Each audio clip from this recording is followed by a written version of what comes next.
one of the hardest things for someone my age to deal with is the dichotomy between the music industry that we grew up with and the one we're confronted with now, but also are expected to shepherd and operate. In terms of, promotion, marketing, management of artists, these things are still going on. And they're happening in a very different way, where major record labels are really more about the access that they have and the control they have over granting that access to artists that they think are sure things or good bets. When you look at the roster of most of the legastic major labels that I grew up with, most of them aren't even labels anymore. They're just imprints. And at some point, most of them roll up into Sony, Universal, EMI. There's only 4 real major global distributors of music, physically and digitally.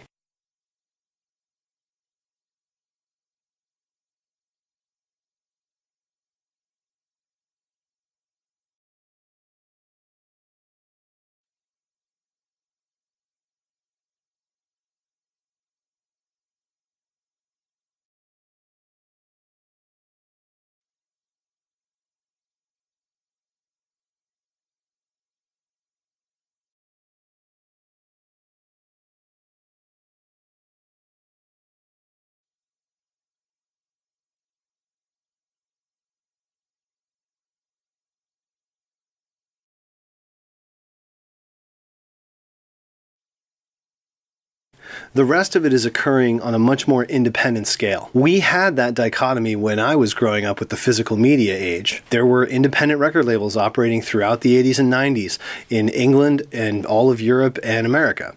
And in England, because it's a small country, both in terms of population and actual size, you had a much greater opportunity to quickly turn over and cycle and profit from independent music, which generally speaking has a much shorter shelf life, both because the bands are fickle or major labels come in the second they get any attention and swoop them up. It's a very volatile place to be. The British story of independent record labels and independent music has been brilliantly retold, most recently by Richard King in the book How Soon Is Now, which is an absolute must purchase for any fan of independent pop music. When you strip away that dichotomy, and major labels cease to become kind of wolves at the gates, waiting to kind of pick out the best performing independent acts who might be ready to take that next step. This is what we saw happen in the 80s and 90s with REM, Jane's Addiction, Guns N' Roses, you name it. The same holds true for all of the, new jack, swing, R&B bands and hip-hop bands that completely sold out and that, EPMD famously wrote Crossover about.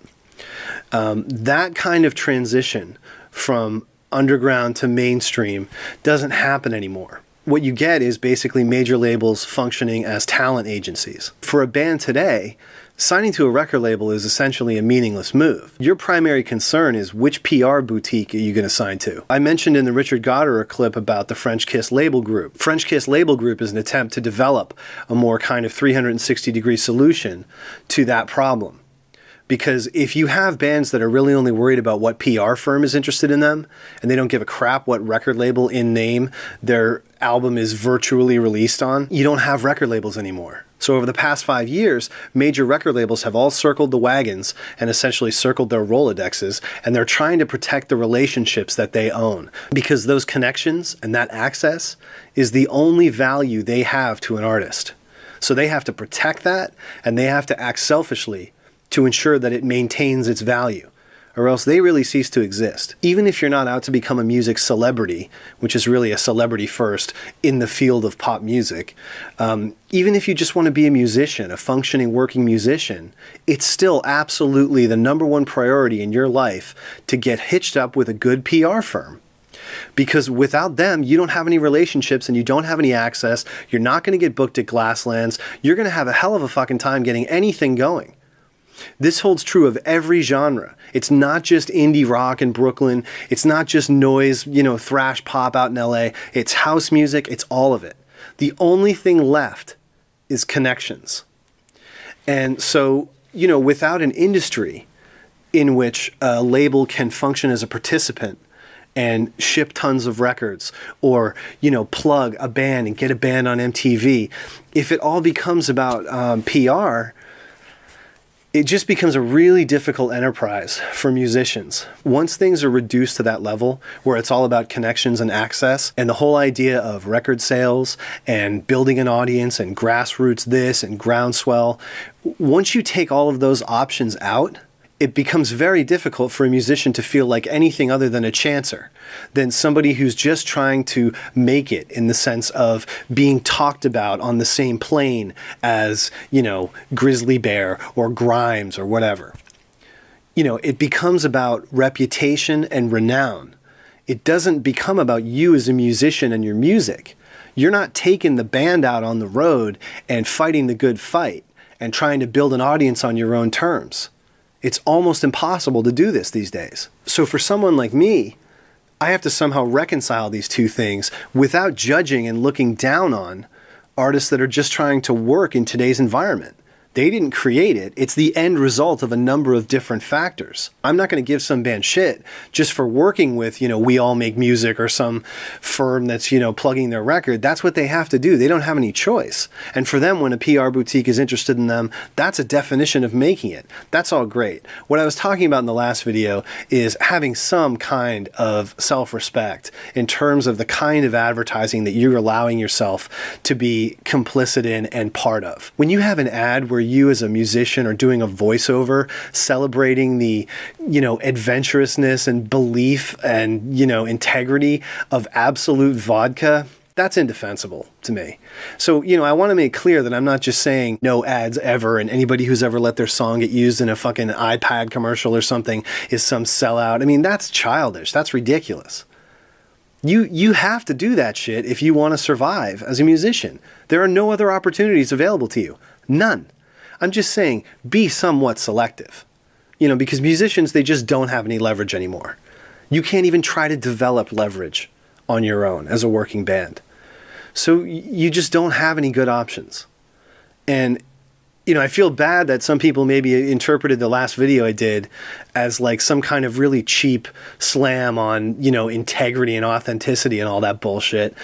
It's just a question of when things are done and so apparently done on the advertiser's terms, when you get fucking rolled over by Budweiser or Absolute or whomever, and you just take the cash and let them dictate how that ad campaign works, that's what bothers me. That to me is where you're getting talked into something and you got stars in your eyes and you fucked up. Now at the top I was talking about how I reconcile this environment with the environment that I grew up with, which was an environment where artists had quite a bit of leverage. People look back on the 90s, they look back on the 80s, and they think of, you know, New Kids on the Block. In an earlier video, I talked about the distortion that occurs when we only remember the highest peaks and the lowest valleys of a particular time.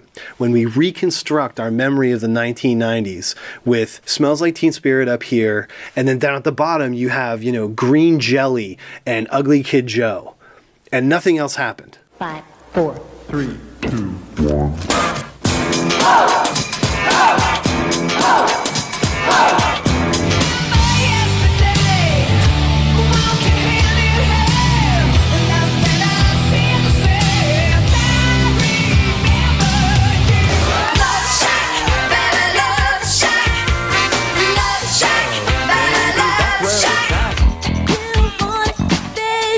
Break it down for me, fellas.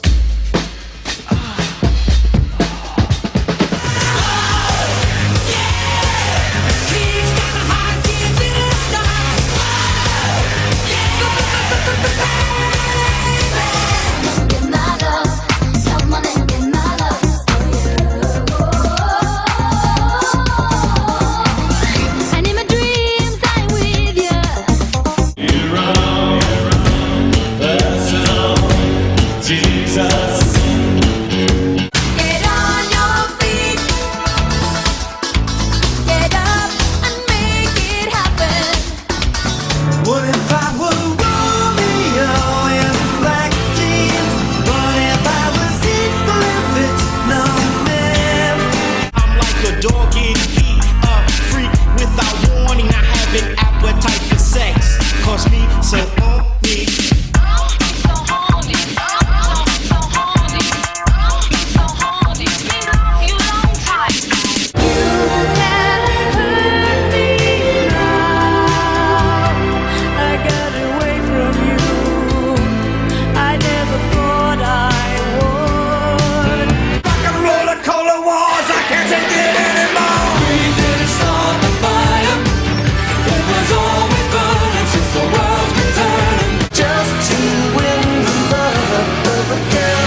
Every single one of those songs appeared on the January 6th Hot 100 chart on Billboard. 1 week. You know, if you look at the January 6th chart and then you look at the February 6th chart, it could be that as many as 40 of those songs are still there a month later, still selling well, still getting radio play and performing. So, you know, I don't want to insinuate that from week to week that level of novelty was shifting and rotating. Of course it wasn't. But the thing that really strikes me is when I look at what's coming out now and what's getting attention through the internet as the, you know, engine of attention, I can't say that we're better off. I really can't. I don't have a problem with any of this music. I just don't think it's exceptional. I think you have a lot of people who really want to jump out and get noticed and get talked about and, you know, become a social phenomenon. They want to be able to play shows and play band. It's a fucking total ego trip, as far as I can tell, for most of the artists out there today. These things that are covered by Fader, by Pitchfork, by Drowned in Sound, Consequence of Sound, you know, BuzzFeed, all these different outlets, they're all just drilling in on this stuff because they can get access to it. You know what they can't get access to? Rihanna. Rihanna's little plane stunt confirmed all the worst fears and suspicions that all of us have, and it hasn't been talked about in my view, the proper terms. It's all about leverage. Music writers, fans, critics, all of it, none of them have any leverage anymore. When publications had good writers and good editors and good sell-through, they could take their reader base and they could go out to advertisers and say, this is our circ right now, this is our circulation. So that means you pay us X if you want to advertise with us. Nobody can do that anymore. All they can do is point to completely inaccurate, ridiculous figures on the internet and say, well, you know, here's our PVs, here's our page views, and we're not doing CPM anymore, so you need to figure out and get on board with our metric. You know, we have 3 million unique monthly readers. No, they don't. Think about this. Do you have a smartphone? Of course you do. Are you reading some of this stuff on your smartphone? Probably. Are you going to different free Wi-Fi hotspots throughout the day to read some of this stuff? Maybe a Starbucks, campus, your friend's dorm room? Guess what? Every single time you do that, you're counted as a unique hit. Cellular towers, you're just one the whole way through. That's just one hit. But every time you join a free Wi-Fi network, wherever you are, and switch to a new one and go to that same webpage or even just refresh it, you're magically a new person. That's fucking incredible. Let's say you go to your friend's computer on across campus, or let's say you fucking go to work and you're looking it up in your office, or you go look it up on your girlfriend's computer. Internet metrics are the biggest fucking joke on the planet right now. I listen to a lot of indie rock. I like to listen to it on IMEM, of course. Arcade Fire, I still listen to Neutral Milk Hotel. Sufjan Stevens, I listen to a lot. And I purchased actually a great deal of music about 2 weeks ago. You know, the Hype Machine Best Music of 2008. We did IMEM is powering the music experience of that, and it shows all the best albums as voted by music bloggers. And I went down the list and literally bought all the albums.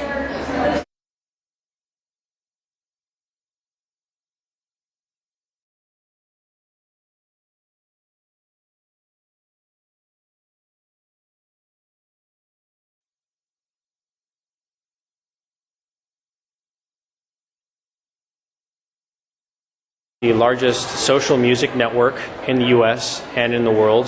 We have 25 million unique visitors to our website per month, and 100 million unique visitors listen to music through our website or through our widgets per month. Traffic has been on an extremely growing on an extremely fast clip over the past 3 years or so in a steady way. We have a lot of US traffic. The slide that you're referencing shows that we have more US traffic than Pandora, Last.fm, Bebo, Lala, am I forgetting anyone? And that's based on third-party ComScore data. So the advertising industry uses ComScore data to determine what they spend ads on. So it's very well-respected data.